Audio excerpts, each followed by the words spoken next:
entrevista da sua avó de 2007, Sempre um Papo, no espaço Sempre um Papo, né? Que ela realmente demonstra que era uma mente brilhante, né? Porque ela falou de economia, ela falou de feminismo, ela falou de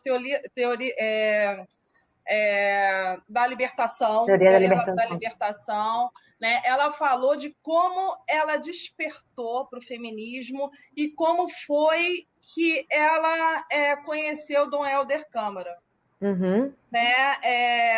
Teve alguém até que falou, a Lívia, né, que Rose foi introduzida e virou militante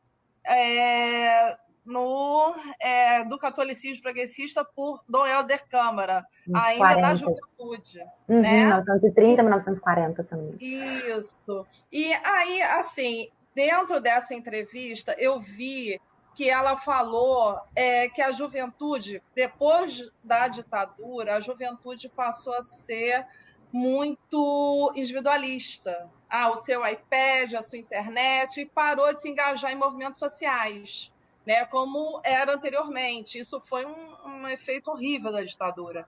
E aí, nessa entrevista de 2007, eu senti ela meio sem esperança, mas o que eu posso dizer, vendo você, é muito jovem e, no entanto, engajada, no entanto, aqui falando em empoderamento, né, lutando aí pela sobrevivência do Instituto como espaço para mulheres, como espaço para que as mulheres conversem sobre mulheres, eu vejo que existe esperança. Ela faleceu em 2014, né? Isso. É isso. Então, eu queria saber, eu vi a fala dela em 2007, ainda esperançada com relação à juventude. Em 2014, com a neta dela ajudando a escrever os livros, engajada, como é que ela tinha essa visão da juventude, do mundo em relação a movimentos sociais, ao engajamento dos jovens na mudança? Rose não morreu muito feliz, não. Apesar dela ter os netos trabalhando com ela, assim, a minha irmã Lívia, você mencionou, acompanhou minha avó durante muitos anos, foi uma pessoa que esteve ao lado dela durante bastante tempo, inclusive morando com ela na Filadélfia, acompanhando nas palestras. Minha irmã Clarice trabalhou, meu irmão Jonas trabalhou, eu trabalhei. Outras netas, a Cristiana, a Paula, também trabalharam com ela.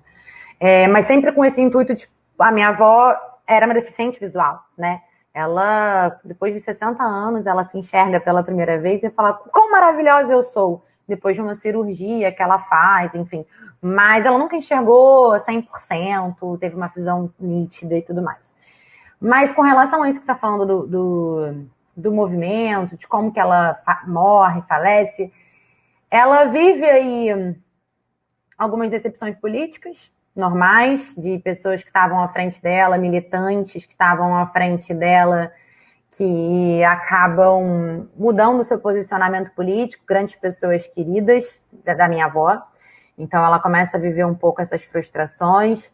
Tem a questão do, politicamente ainda falando, do tempo em que o PT fica no poder, o tempo que o PT sai do poder, tudo que começa a envolver essa trajetória política da esquerda, né, enfim, no poder, num Estado democrático, e os golpes que a gente começa a sofrer. Graças a Deus a minha avó morreu antes do golpe da Dilma, graças a Deus ela não está vendo o governo do Bolsonaro, porque ela estaria bem triste com tudo isso. Mas com relação aos jovens, eu acho que ela morre um pouco desesperançosa. É uma opinião particular minha, Maiara, tá? Eu acho que hoje o movimento feminista, e não só o movimento feminista, mas todo um movimento de esquerda está perdido. Eu acho que hoje a gente está segregado. Eu acho que hoje a gente está individual. Então, eu acho que hoje existe uma necessidade, e aí justamente uma necessidade da gente ter espaço de união, da gente ter espaço de acolhimento, de a gente ter espaço de coesão, da gente ter espaço que junte, que dê força. É muito importante que os movimentos tenham suas individualidades. É muito importante que a bandeira do movimento negro seja representada pelo movimento negro, que o movimento feminista branco tenha seu papel, que as mulheres trans, o movimento trans, que todos tenham o seu local. Mas é muito importante que a gente tenha espaço de acolhimento dessas causas.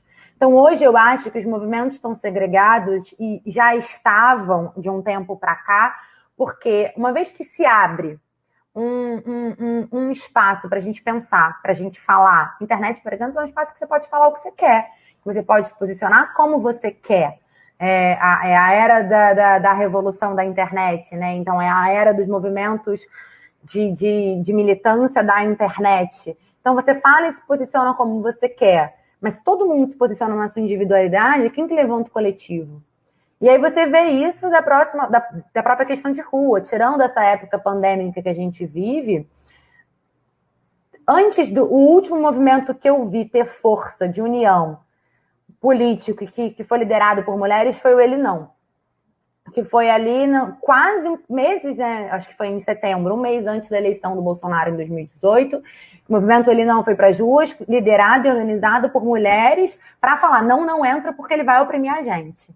Mas, tirando isso, existe muita divergência. Então, eu tenho a minha manifestação ideológica aqui, você tem a sua aí, eu defendo a minha, você defende a sua, e a gente perde força.